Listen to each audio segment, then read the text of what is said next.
Ang susunod na programa ay nagpapatuloy dahil sa ating mga partners and supporters ng Greg Durante Ministry.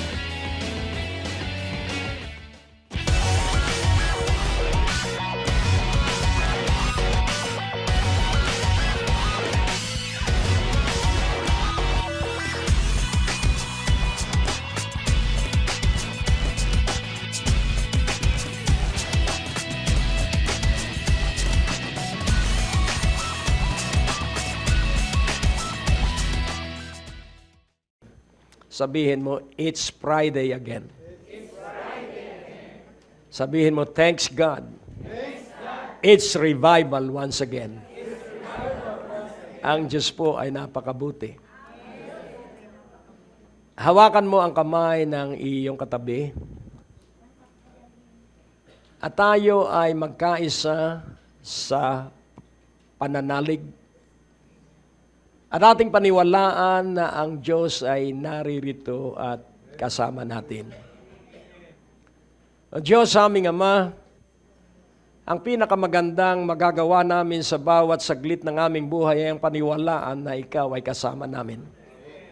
Sapagkat tanging sa paniniwala, nandun ang iyong pagsama. Kaya tulungan mo kami at tulutan na makilala ka naming lubusan at tuloy-tuloy. At ang lahat ng ito ay aming ipinagpapasalamat at pinupuri ka namin sa makapangyarihang pangalan ni Jesucristo. Amen. Ang Diyos po ay napakabuti. Amen! Hallelujah! So, LKS. Sabihin mo sa iyong katabi, LKS. LKS. So, madali po itong maalaala. Sige nga po, LKS. At ang titulo ng mensahe ay LKS.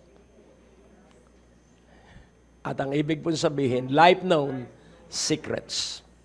Life Known Secret. Ang nalalamang mga lihim ng buhay. O buhay na nakakaalam sa mga lihim. Kaya nga kung atin pong uunawain, kapag natuklasan mo ang mga susi, kung paano mo mabubuksan ang isang nakasara at kung paano mo maisasara ang isang nakabukas. At kung uunawain natin, kaya maraming hindi makapagpatuloy ay sa kadahilanan na sila ay hinihila ng isipan nila sa nakaraan. Kapag ang isang tao ay laging bumabalik sa nakaraan, hindi po siya makauusad at hindi po siya makakaangat. Sapagkat ang guilt na nasa budhi ng isang tao, kapag ang isang tao ay hindi naniniwala na natanggap niya ang kapatawaran at ito ay lubusan. Huwag po tayong mag-aalinlangan sa sandali na tayo nagsisit humingi ng tawad, paniwalaan natin na tayo'y pinatawad. At huwag nating hahayaan na usigin tayo at surutin ang ating budhi sapagkat ang inihingi natin ng tawad ay pinatawad na tayo at nilimot na ng Diyos ang anumang ala-ala doon. Kaya't kung ating maunawaan ano ang sikreto na dapat nating matutunan, ano ang mga lihim. At kung titingnan po natin sa anumang bahagi ng ating buhay, hindi po lahat ng bahagi ng ating buhay tayo ay matagumpay. Hindi po dahil sa ayaw ng Diyos na tayo magtagumpay. Kaya lang po doon sa isang bahagi o sa dalawang bahagi, hindi tayo nagtatagumpay sapagkat hindi natin alam ang sikreto ng tagumpay doon sa bahaging iyon ng buhay. At ang tanging may alam ng mga lihim ay ang Diyos. Sa Isaiah 40 verse 27, ipakikita ko po sa inyo na dapat kilalanin natin ang Diyos araw at gabi at patuloy. Sapagkat siya lamang ang may alam ng lahat-lahat. Sabihin mo, life known secrets. LKS. Why sayest thou, O Jacob, and speakest, O Israel? My way is hid from the Lord, and my judgment is passed away from my God. Atin pong pansinin, bakit po kaya tinawag niya ang isang tao sa dalawang pangalan? Bakit po kaya tinatawag ng Panginoong Hesukristo si Pedro na Simon? At may pagkakataon tinawag ng Panginoong Jesus si Pedro na Simon Pedro.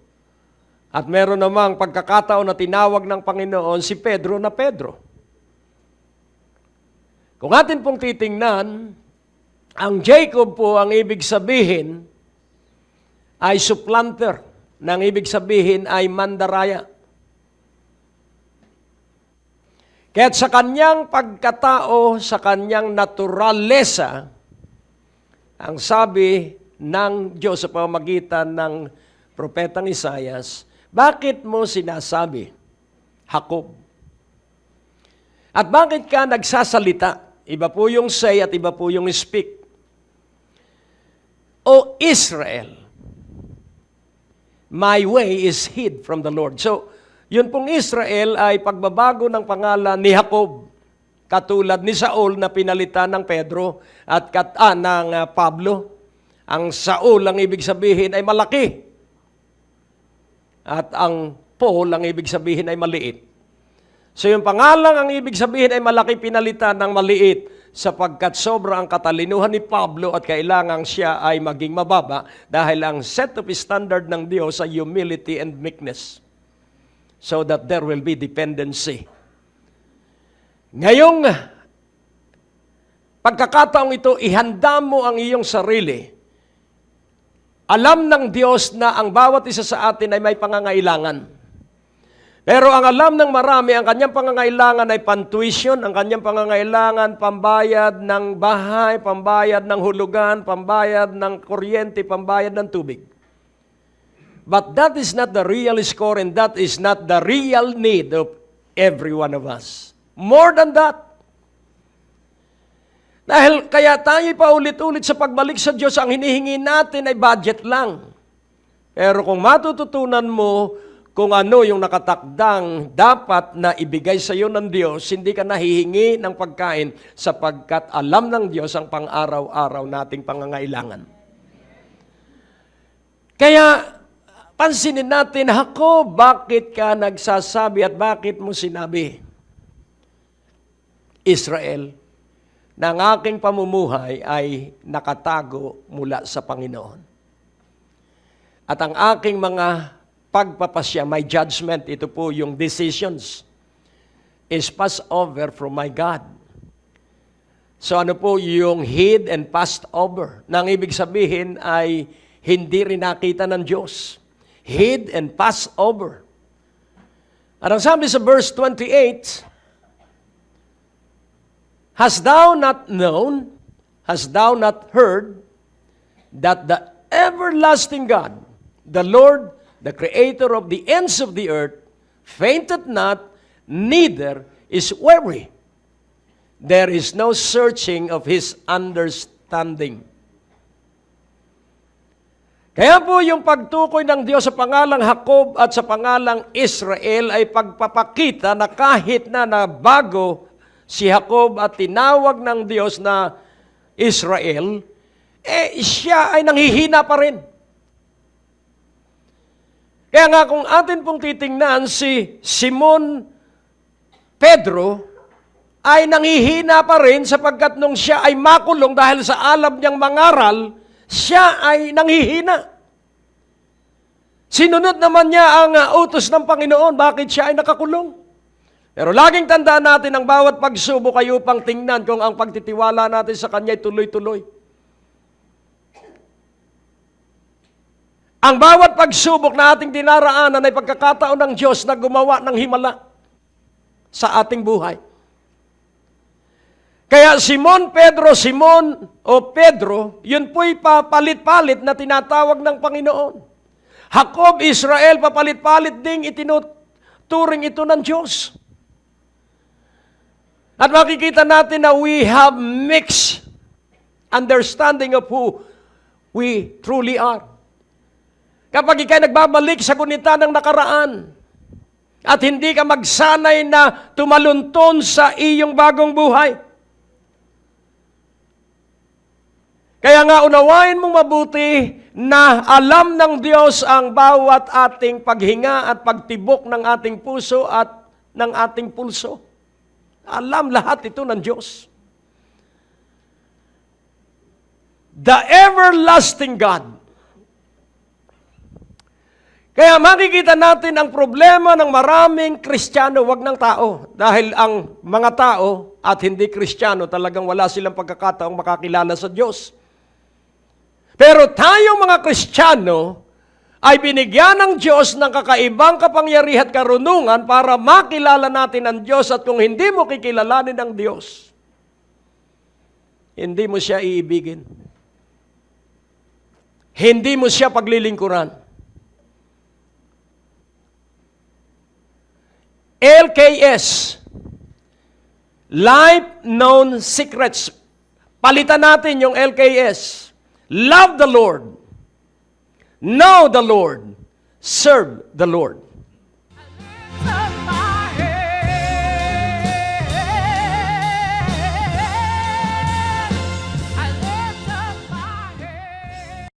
Glory to God po.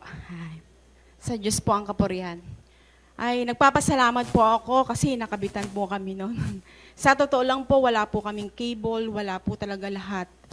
Pero ninasa po naming mag-asawa na magkaroon noon. Nagkataon naman po na nag-offer po dito sa church, kaya po, hindi po kami atubili na nagpakabit po kaagad. Talagang nag-provide po ang Panginoon kasi pag ninais po natin at hiningi natin sa Panginoon, ibibigay po talaga sa atin. Nung time po na yun, sabi ko, Lord, gusto ko pong magkaroon ng ganun po. Talagang ibinigay po ng Panginoon. Pero tunay na napakabuti po talaga ng Diyos dahil marami po talaga akong natutuhan. Tsaka po, nagpapasalamat po ako sa Panginoon dahil nandito nga po ang ating bishop. Talagang iba po yung spiritual na natututuhan natin. Kung manonood lang din naman po tayo ng TV na purong mga panghihina ng ating bansa, ng ating kalooban, huwag na lang po. Mas maganda po. Lagi po tayong manood ng Word of God, yun po. Talagang, kung sa umaga po, talagang minsan nga po, sabi ko parang ayoko na pong matapos yung ni Bishop sa radyo. Pero yun nga po, pagka nagbubukas po ng TV, talagang nandoon pa rin po siya, hindi po pa rin siya nawawala. Kaya salamat po sa Panginoon. Tsaka, ipapatotoo ko rin po na talagang dito pong nakaraang mga months, talaga pong, kumbaga po sa ligligan, talaga pong nandoon yung pagliliglig po talaga. Kaya kailangan po sa atin bilang isang mananampalataya sa Panginoon, at gusto po nating lumalim sa salita ng Panginoon, lagi po tayong magbabad, makinig, magbasa, at isabuhay po natin yung ating mga natututunan sa ating bishop. Kaya salamat po sa Panginoon kasi nagkaroon na nga po ng ganito pong napapanood sa TV. Talagang napakalaki po ng naitutulong sa bawat isa sa atin. Unang-una po sa ating spiritual. Kaya salamat po sa Panginoon. Nawa po lumago pa at dumami. Nasa inyo po. Talagang nung pong ligligan na yon, talaga pong sabi ko, Lord, ano man po ang mangyari, hindi po kami titigil. Sabi niyo naman po, Panginoon, na hindi lamang po kami sa pagkain o sa tinapay na bubuhay. Kailangan po maging mabuhay kami sa inyong salita. Kaya po, salamat po sa Panginoon, sa ating mga pastor, sa napapanood po natin. Kaya magpatuloy po tayo at ipanalangin pa po natin sila na sila po ay kasihan pa at bigyan ng mahabang buhay ng Panginoon. Kaya sa Panginoon po ang kapurihan. So dito po sa tatlong gawain ito, kailangan kayo maging maunlad. In loving God first of all. Kaya nga ating unawaing mabuti. Hast thou not known? Hast thou not heard? Hindi mo ba nalalaman at hindi mo ba narinig? Faith cometh by hearing. So it is not faith on our faiths. It is not faith on our resources. It is not faith on our intellect. But faith that is faith is the faith of Jesus. So we have to use the faith of Jesus. At kung titingnan po natin, the faith of the disciples is very small. Pauwiin na po natin sila. Dahil pagod na po sila sa maghapong pakikinig ng iyong pagtuturo, malayo pa ang bayan at wala tayong pwedeng ipakain sa kanila. Kaya nga yung mga salita ng Panginoon, O ye of little faith, laging tandaan mo the opportunity when it opens up. Tandaan mong lagi kapag nagbukas ang oportunidad, ipinapaalam sa iyo ng Diyos na you have the talents. Amen po ba? May talento ka. At kailangan ng isang pagsubok para mabuksan ang iyong mata. At magamit mo ang iyong talento. Kadalasan tayo'y kritiko. Kung tayo magsasanay na isara ang ating bibig kung hindi natin alam yung ating sinasabi. Para hindi tayo mapahamak. Napahamak ang mga kaibigan ni Job. Dahil sila ay salita ng mga bagay tungkol sa Diyos na hindi naman nila kilala ang Diyos. So we have to love the Lord and we have to know the Lord and we have to serve the Lord. At ang isang umiibig sa Diyos ay matatag. Ang isang umiibig sa Diyos ay hindi natatakot kapag nagkasakit. Ang isang umiibig sa Diyos ay hindi takot pag nalugi. Hindi takot pag nawala ng hanap buhay. Sapagkat ang isang umiibig sa Diyos ay naniniwala na ang Diyos ay tapat at alam niya ang kanyang ginagawa at higit pa siya sa sapat. Oh, hallelujah! Kaya napakahalaga po, ibalik natin sa Isaiah 40:28. Yun pong katanungan ay napakaganda. Hast thou not known? Oh, I love this first question. Hast thou not heard that the everlasting God, the Lord, the creator of the ends of the earth, fainted not, neither is weary. There is no searching of His understanding. So, nung malikha niya ang langit at lupa at ang mga bituin, nalikha niya ang lahat ng nasa lupa at nasa langit. Arang sabi niya, napakaganda, nasiyahan ng Diyos. At ang kanyang kasiyahan ay hindi doon sa kanyang nilikhang walang laman. Lumikha siya ng mga ibon at mga isda at mga hayop. Kaya't ang sabi sa isang bahagi ng Biblia, ang sabi ron, kulang ang mga puno na igagatong sa mga hayop na inyong ihahain sa akin. So pansinin po natin na yung lahat ng nilikha ay para sa offering sa Diyos. Kaya kapag natutunan mo ang lihim na ito, ang Diyos ay nagbigay ng tatlong mahalagang tuntunin sa Israel. God gave the moral laws, God gave the religious law, and God gave the civil law. So kung atin pong papansinin, hindi po dapat maghalo-halo ito. Moral law, civil law, and religious law. Kung ito po ay ating maunawaan, walang isa man sa atin ang manghihina. Sapagkat makikita natin ang mga ibig ng Panginoon at mapagpapasyahan natin ang tamang mga kapasyahan. Success comes from right judgment. And right judgment came from wrong judgment. Hello? Kapag tayo nabigo, magkakaroon tayo ng pagsisiyasat kung bakit tayo nabigo. Ang kabiguan ay hindi lubos ang kabiguan ay pag-aaral sa mga bagong bagay na dapat nating matutunan. Kaya unawain po nating mabuti Kailangang makilala natin ang Diyos na siya ang may likha ng langit at lupa at nang sa gayon, hindi tayo magtiwala sa ating sarili, sa kanino man tao at maging sa kayamanan sa ibabaw ng lupa. Our faith is not on money. Our faith is not on our possessions. Our faith is not on man. Our faith is in God. Ano po ang sabi rito? Hindi nang hina at hindi napagod. At maraming kapaliwanagan ang daigdig. Kaya naman nanghihina yan. Sobra kasi ang trabaho. Hindi po yung trabaho ang nakakapagod. Yung iniisip po ang nagdudulot ng kapaguran. Dahil ang pag-iisip po ng tao, paano na kung wala na siyang trabaho? Paano na kung siya matanda na? So hindi pa tumatanda, hindi pa nawawala ng trabaho, matagal nang wala. Bakit? Sapagkat siya nabubuhay doon sa panahon, sa hinaharap, na hindi dapat ganon. Paano na pag namatay yung kanyang asawa? Buhay pa yung kanyang asawa, kinatatakutan na ang kamatayan. At ano man ang kinatakutan, yun ang lahat ng nangyari kay Job. Kaya huwag ka nang mag-isip kung ano ang mangyayari sa hinaharap, bayaan mong ang Diyos na lang ang mag-isip. Nakukuha niyo po, laging tama ang Diyos. Amen, laging tama ang Diyos. O, purihin ang Panginoon. Laging ang layunin ng Diyos sa ika-6 na araw, linikha niya ang tao at sa ika-7 siya ay namahinga. Kailangan gawing alipin si Joseph para siya ay maiangat. At nung alipin siya ni Potiphar sa tinagurian ng Biblia that Joseph is a prosperous, very prosperous man.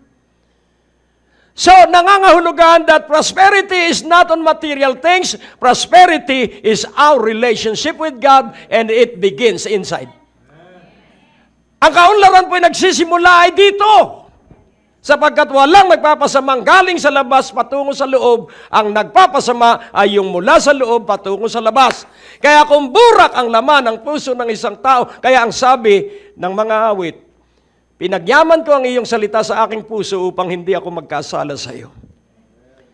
Ang sabi ng mga awit, buksan mo ang isipan ng iyong lingkod para makita ko ang kahangahangang katotohanan na nasa iyong batas.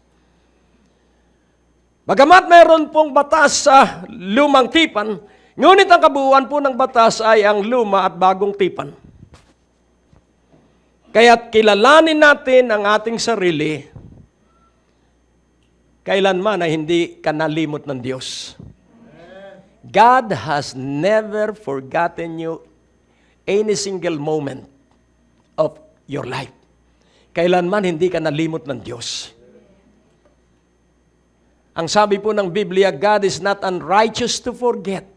So forgetfulness is unrighteousness and God is all righteous forever. Ang Diyos po'y ganap at buong-buong matuwid magpakailanman. Kaya hindi po siya manghihina. Tingnan mo po, kung alam mo ang mangyayari sa iyo sa iyong birthday, manghihina ka kaya? Ang dahilan po kaya tayo nanghihina, ang sa atin po ay pag-iisip na sana, ano kaya at hindi mangyari.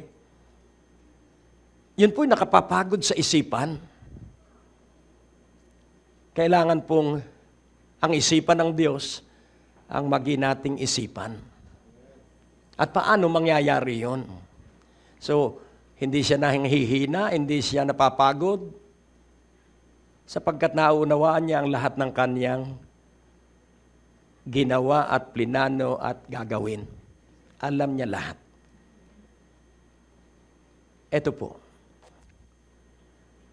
Yun lang sa simpleng tubo ng tubig. Kung titingnan mo ay napakadaling gawin ng koneksyon ng tubo sa tingin. Pero pag practical na gagawin mo na, nagkakasira-sira yung iyong gagawin. Bakit? Pero kumuha ka po ng tunay na tubero. At kahit pa yung tubo ay maputol, tingnan mo ang mukha niya. Cool na cool ang kanyang mukha. Bakit? Dahil alam niya ang kanyang gagawin. Kaya nga unawain nating mabuti, ang Diyos ay hindi napagod at hindi nanghina dahil naunawaan niya ang kanyang plano.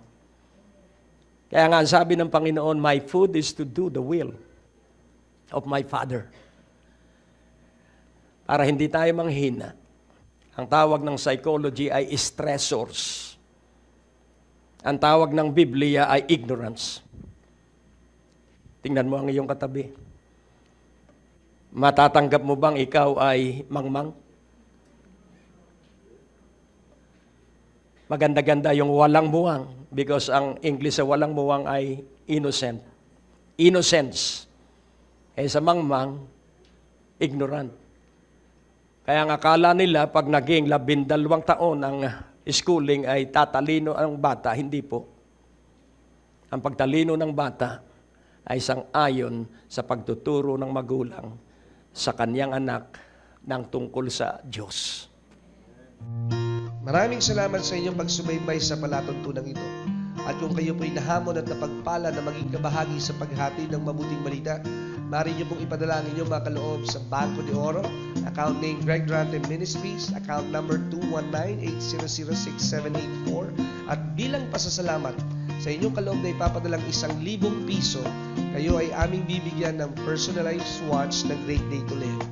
At para po sa mga deposit slip, maaari niyo pong ipadala sa pamamagitan ng fax or email at sa mga impormasyon na nakikita niyo po sa ating mga screen. Salamat po. God bless you and God bless you more and more.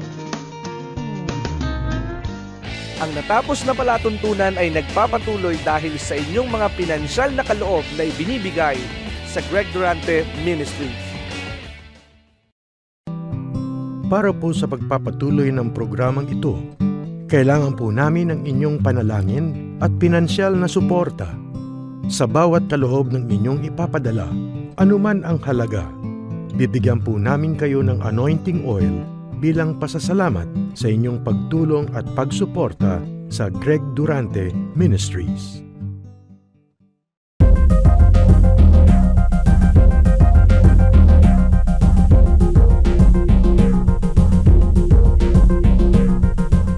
Maaari kayong sumulat sa P.O. Box 4135, Manila, Philippines.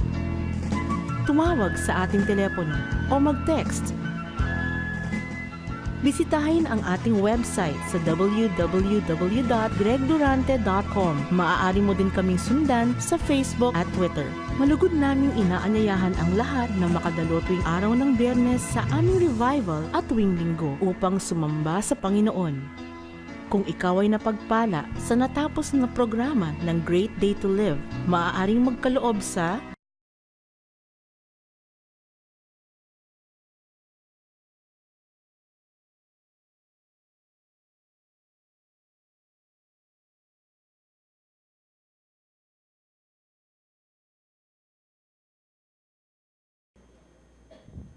Naunawaan po natin dahil ang pagkatuto after graduation. Ang pag-aaral po ay pagsasanay lang at paghahanda sa higit na mas mataas na antas ng pag-aaral. All schoolings and educations are all but preparation to the real profession.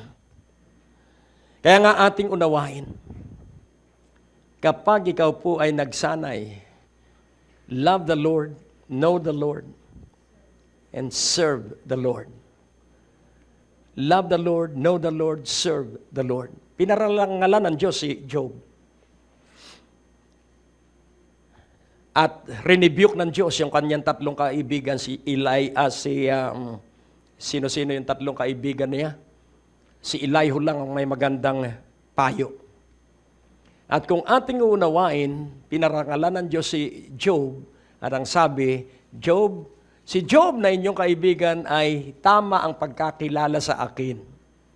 Pero kayo mali ang inyong pagpapaliwanag tungkol sa akin. Again, ignorance. Kailangang makilala natin ang Diyos at upang makilala natin ang Diyos, kailangan natin ang banal na Espiritu at ang pangako ng Diyos kay Abraham, I will give you my Spirit. At throughout the Bible, nakapahayag po na ang tao ay sisidlan niya ng Espiritu niya.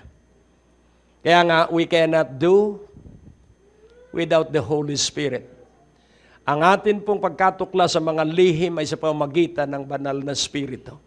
Kaya nga kung titingnan po natin sa verse 29, so hindi napapagod ang Diyos dahil alam niya ang mangyayari. Kaya kung alam mo ang balak ng Diyos, hindi ka rin mapapagod. He giveth power to the faint, and to them that have no might, He increaseth strength. Nagbibigay siya ng kapangyarihan sa mahihina, at sa kanila na walang lakas, uunlad niya ang kanilang lakas. Atin pong unawain, His understanding is unsearchable. Kaya pag napasa atin po yung isipan ng Diyos sa mga bahagi ng ating buhay, kailangang matuklasan natin ano ang iniisip ng Diyos, bakit ang isang tao hindi nagkaasawa. Ano ang iniisip ng Diyos at ang isang mag-asawa hindi nagkaanak. Dahil kung hindi natin matutuklasan ang layunin ng Diyos, there is always a purpose, there is always a cause. Kapag hindi natin natuklasan yung layunin ng Diyos, tayo ay baka mawalay sa Diyos. Baka sisihin natin ang Diyos. Ang liwanag ng tala ng Biblia, kusa ko kayong ginutom upang turuan kayo na ang tao hindi nabubuhay sa pagkain lamang, kundi sa bawat salita ng Diyos na namumutawi mula sa kanyang bibig. It is not on bread alone that man shall live. Kaya tayo nagkakasakit dahil sa kamangmangan. Kaya nga unawain natin mabuti bakit humihina ang ating immune system dahil hindi tayo makatulog ng husto. At bakit hindi tayo makatulog ng husto? Sapagkat ang isipan natin ay kulang ng katotohanan tungkol sa Diyos. Kaya ibinigay ang Biblia, if you desire to know God, read the Bible every day. But before you can know Him, love Him first. Hindi ka magbabasa ng Biblia kung hindi mo iniibig yung iyong babasahin. Bakit po may mga bestseller na nobela? Pero the number one bestseller at all times ay ang Biblia. If you desire to know God, read your Bible every day. Kung gusto mo talagang makilala ang Diyos, basahin mo ang Biblia kahit hindi mo maintindihan sa ikalimang pagbasa. Pero ito po ang titiyakin ko sa inyo, ang pag-unawa sa Biblia ay sa pamamagitan ng kapuspusan ng banal na Espiritu sa ating buhay. At ang isa sa pinakamabisang pagkakabisa ng Biblia, ulitin mo ng ulitin ang isang aklat, magsimula kayo sa maiksing aklat at ulitin mo ng ulitin hanggang ang banal na Espiritu ay magbibigay ng mga major points at ideas doon sa aklat na iyong binabasa. Amen po ba? Kaya kung titingnan po natin, ang Genesis ay nahati sa dalawang pangkat. Genesis 1 hanggang 11 at nandun na ang buong kasaysayan bago ang 50 years ay mula Genesis 12 hanggang Genesis 50, yun po ay 50 years or 500 years. Tapos yung 2,500 years ay from chapter 1 to chapter 11. At kung unawain nating mabuti, ang sentro ng bawat aklat, ang sentro ng aklat ng Genesis ang panimula, ang sikreto ng Exodus ang kanilang paglisan sa Ehipto, at ang sikreto ng Leviticus. Kung atin pong unawain, ito pong lahat ay inulit sa Book of Deuteronomy, at ang main point po sa Book of Deuteronomy ay ang sinabi ng Panginoong Hesukristo doon sa nagtanong kung ano ang pinakadakilang utos.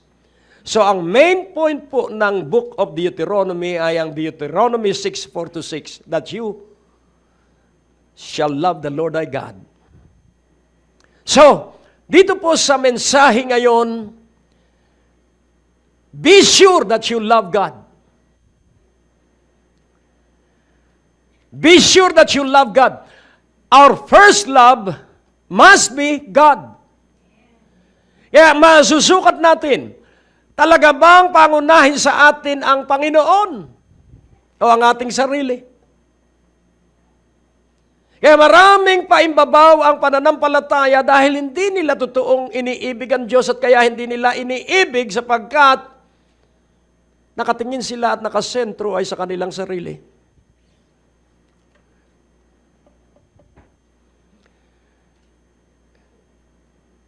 ego trip has no destination.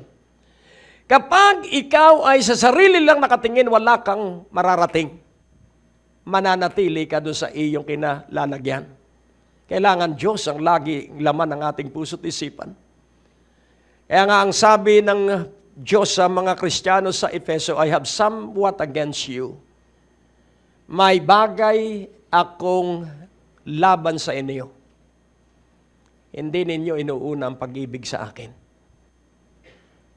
Yan nais kong inyong maunawaan na ang unang sikreto para sa isang matagumpay na buhay, ibigin mo ang Diyos. Love the Lord thy God, not half-heartedly, not with mix-up emotion and feeling. No, 100% we have to love God.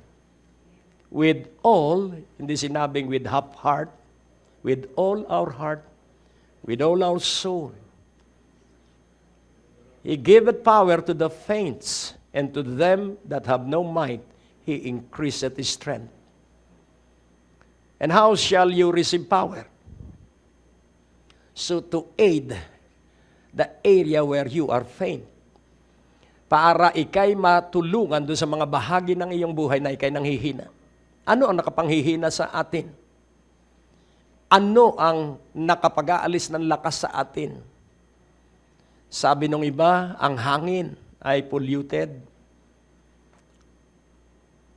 Pero mapapansin po natin na ang kailangang maging sentro at focus ng ating buhay ay ang Diyos. At ang sabi ng verse 30, ano po ang sabi? Even the youths shall faint and be weary, and the young men shall utterly fall. So pansinin po natin yung youths, mga kabataan, manghihina at sila rin ay mapapagod. At ang mga batang kabataan, young men. So tingnan natin ang youths from 13 to 19. Youths. From 20 above, young men. At kung atin pong uunawain, the youth shall faint and be weary. Ang mga teenager ay manghihina at mapapagod. At ang mga kabataan ay tiyak na babagsak sa kapaguran. Pero tingnan po natin, bata at matanda sa verse 31. But they that wait upon the Lord shall renew their strength. They shall mount up with wings as eagles. They shall run and not be weary. And they shall walk and not faint. Ano po ang ibig sabihin that they shall mount up with wings as eagles? Na ang ibig sabihin, your burden will be the burden of the Lord. Amen? Your anxious thought will be the care of the Lord. Under the care of the Lord. Kaya po yung wings, ang ibig sabihin ay lumilipad, na ang ibig sabihin magaan ang iyong buhay. Kahit ikay maraming problema, hindi mo iniinda yung problema. At kahit may kirot ang iyong katawan, hindi ka na panghihina ng kirot. Why? Because you are waiting upon the Lord. Because your hope is in the Lord. And salvation will come when you have hope in the Lord. Marami po kasing nangangaral Kikilalanin mo kung sino ang nagsasabi sa iyo ng aral. Nako, matanda ka na at siyang iyong katandaan, wala nang gamot na pwedeng iyong inumin. Pagtiisan mo na lang dahil matanda ka na. Ang palatuntunan ito ay kasangkapan at gamit ng Diyos upang dalhin ang langit sa tao at ang tao ay dalhin sa langit.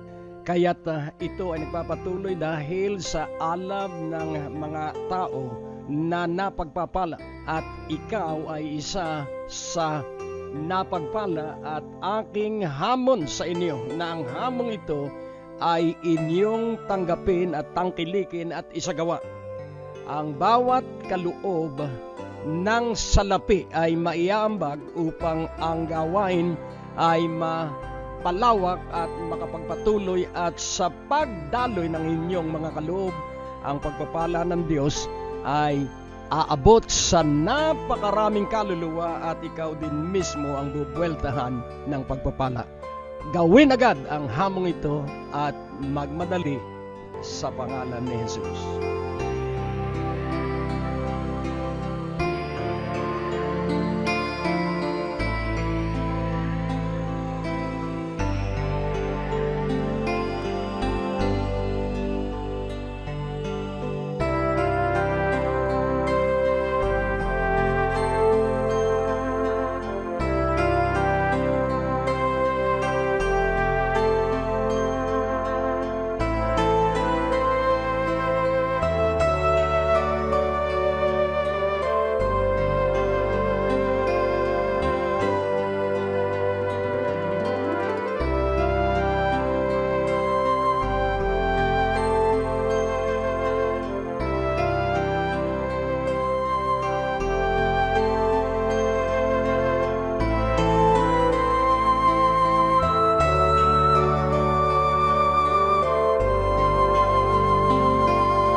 At ako ay naawa doon sa kaibigan ko.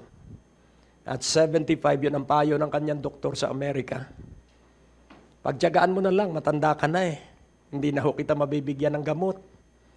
Dahil yan ay panghihina ng katawan ng matanda. Yun po'y pangangaral. Hello? So ano ang iyong paniniwalaan?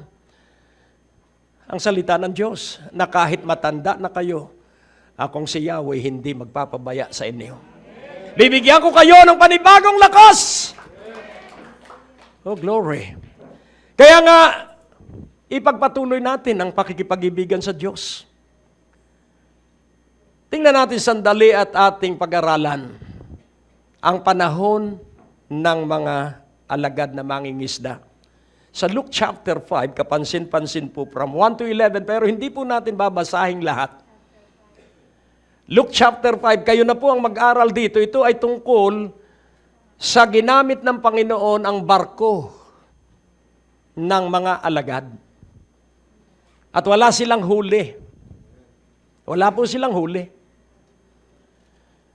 At matapos makapangaral ang Panginoon, laging mahimala po kung saan nangangaral ang Panginoon. At matapos makapangaral siya, ang sabi ng Panginoon, ihagis mo ang lambat at napuno ang mga barko. Magdamag sila na nagpagod sa pangingisda pero wala silang nahuling isda. Pero laging tatandaan natin, ang Diyos ang may desisyon at kapasyahan kung makakahuli sila ng isda o hindi. Hindi po intensyon ng Diyos na sila ay mabigo. Ang layunin ng Diyos ay makita nila na ang lahat ng tustos ay magbubuhat sa Diyos, maging ang mga isda. At laging merong pagpapala ang Diyos sa lahat ng nagtitiwala sa Diyos. At nung sundin nila, ano ang nangyari? Nagpatira pa sa harapan ng Panginoon si Pedro. So every miracle is an opportunity of everyone who experienced the miracle to worship Jesus in truths and in sincerity. Hindi ako karapat-dapat. Pero gumawa pa rin ng himala ang Panginoon. At naalaala ko, dahil ang sabi ng Panginoon sa verse 11, tingnan natin ang Luke 5:11, and when they had brought their ships to land, they forsook all and followed Him. They forsook all, tinalikdan nila ang lahat at sila'y sumunod sa Panginoon. Bakit? Nasa Panginoon pala ang yaman. Nasa Panginoon pala ang lahat. Ba't naman hindi ako susunod sa Panginoon? Ay siya pala ang pinanggagalingan ng lahat ng aking kailangan. Hello? Iurong natin ang kaunti sa verse 10. And so was also James and John, the sons of Zebedee, which were partners with Simon. And Jesus said unto Simon, fear not, from henceforth. Sino si Simon? Si Peter. Fear not, from henceforth, thou shalt catch men. Kailan siya naging Peter? Nung makilala niya that Jesus is the Christ sa Matthew 16. Hindi na natin na uusisain yun. Pero tandaan po natin, a revelation of who Jesus Christ is, there will be a change of name. Kaya nga unawain natin, fear not, from henceforth, thou shalt catch men. Namatay yung kanilang tutor. Namatay yung kanilang Panginoon na ating Panginoon. At sa John 21, balik sila sa hanap buhay nilang pangingisda. Tingnan po natin sa John 21 verse 4. Kapansin-pansin. Hindi na sila natuto. But when the morning was now come, Jesus stood on the shore, but the disciples knew not that it was Jesus. Verse 5, then Jesus said unto them, Children, have you any meat? They answered him, No.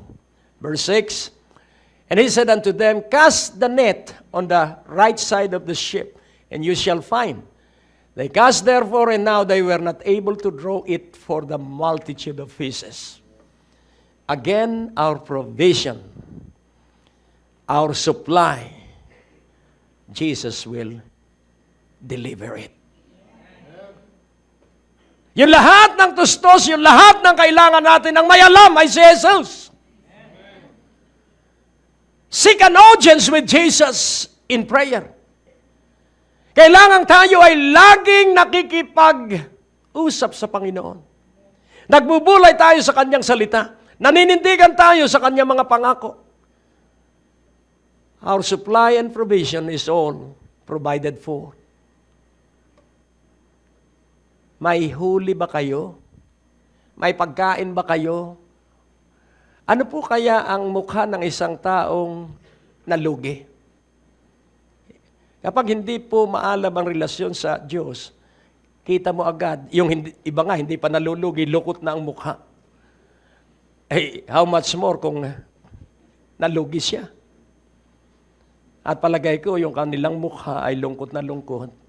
Dahil katulad sa Luke 5, sila po ay walang huli. After the resurrection of Jesus, ganun pa rin sila. Bakit? Dahil nalimot nila yung sinabi ng Panginoon, from now on, you will catch men. Nang ibig sabihin, mga negosyanteng Kristiyano, hindi ka nasa negosyo para kumita ng pera. Ang negosyo mo ay para magligtas ng kaluluwa. Ang sideline mo ay yung iyong kikitain sa iyong hanap buhay. But make sure that it is not your burger machine. It is your business, the gospel business. Pasarapin mo ang iyong itinitindang sandwich to catch men. Amen? And catching men starts in relationship. At pag sila'y tiwalang-tiwala na masarap ang iyong paninda, na maganda ang iyong produkto, kapag nagsimula ang magandang relasyon, doon mo maikukwento ang sikreto ng iyong buhay. To love God, to know God, and to serve God. At magugulat ang lahat ng nakapaligid sa iyo. Remember this, it is not the environment who made us, it is us who influence our surrounding. Pansinin po natin, kapag ang tao ay nilagay sa swamp, yung swampland ay nagiging magandang subdivision. Naniniwala po kayo? Dahil ang tao ay binigyan ng Diyos ng katalinuhan para ang isang swampy land ay maging isang napakagandang subdivision. Ano bang alisin lang sa swampland? Di yung mga burak at yung daloy ng tubig, iyo lang idadivert yun at dalhin sa mababang lugar para pag umulan, baha. Hindi po ganon. Pero atin pong pansinin, you have the talent. You have the gift. At ang tanging gagawin mo lang, bukod sa iyong pinag-aralan, bukod sa iyong hanap buhay, ang gagawin mo lang ay unahin mo ang pangunahin. At ang pangunahin ay pakikipag-ibigan sa Diyos. Amen po ba? Kapag ikaw ay nasa height ng pakikipag-ibigan mong seryoso at taimtim at banal sa Diyos, bubulong ang Diyos. bubulong ang Diyos. Kahapon dun sa paglalagay nila, pag-install ng mga disk, may nakalimutan silang isang maliit na gadget. At hinanap kung saan-saan dito, kung saan napalagay dahil maliliit na gadget yon. Pero yung maliit na gadget na yon, yun ang receiver. Kapag wala yung maliit na gadget na yon, baliwala yung malalaking dishes at baliwala yung box. At kami ay nagsikap na hanapin yon. At ang sabi ko, Banal na Espiritu, ayoko pong mapagod. Ikaw po ang may alam kung saan naruroon yon. At ang sabi ng Banal na Espiritu, pumunta ka doon sa mga sapatos. At alam mo, natabunan pala ng mga sapatos yung maliit na gadget. At tuwan-tuwa si Pastor Dexter dahil sabi ko, nakita ko na. At sino ang nagpakita? Kapag ang Banal na Espiritu ay nagdidikta sa iyo at nagkokontrol ng iyong buhay, hindi ka mapapagod, hindi ka manghihina, sapagkat walang masasayang na lakas at walang masasayang na oras at walang masasayang na salapi. Dahil pinpointed ng Diyos kung saan naruroon ang iyong hanap buhay, kung saan naruroon ang iyong kagalingan, kung saan naruroon ang tamang iyong mapapangasawa. Siya ang may alam ng lahat. Kaya nga po, sa kabuuan, nagsimula ka na rin lang sa Diyos, ituloy-tuloy mo na. Amen? Sabihin mo sa iyong katabi, hamunin mo siya, nagsimula na rin lamang tayo sa Diyos. Ituloy na natin ito. Amen? Ituloy na natin ito. Hallelujah. Ang kabiguan ay pansamantala, ang tagumpay ay pansamantala, ang sakit ay pansamantala, ang buhay ay pansamantala, lahat ay pansamantala.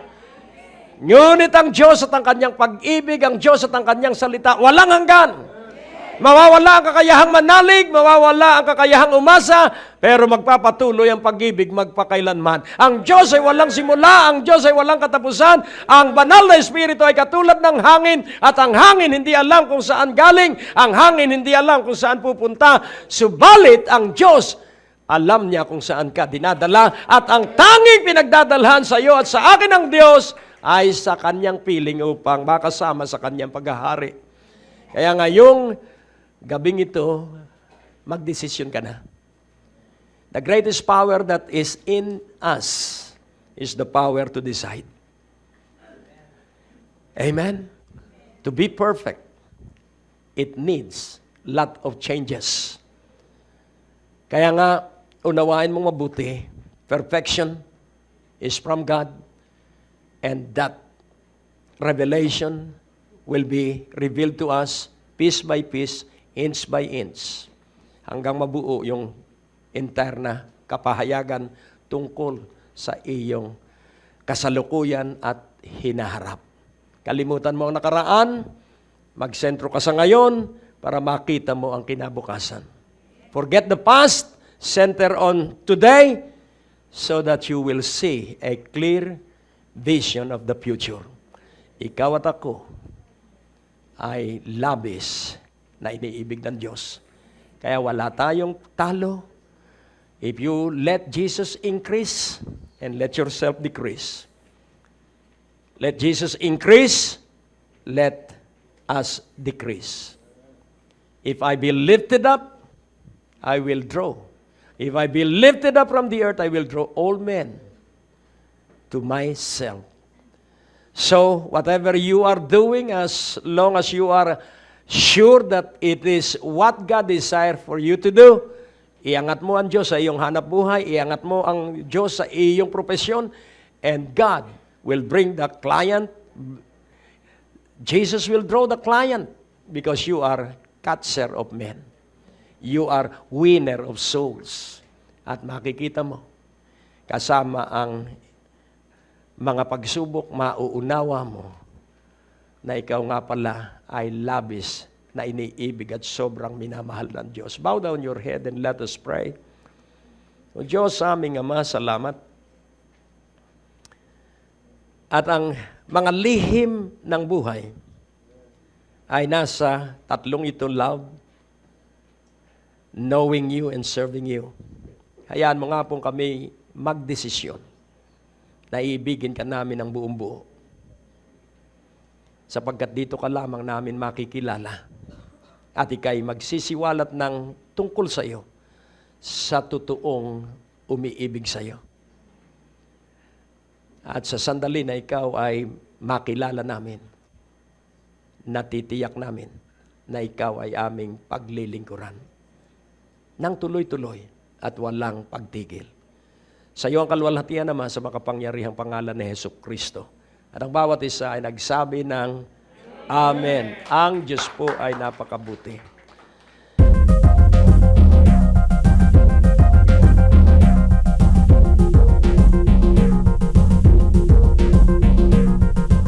Maaari kayong sumulat sa P.O. Box 4135, Manila, Philippines.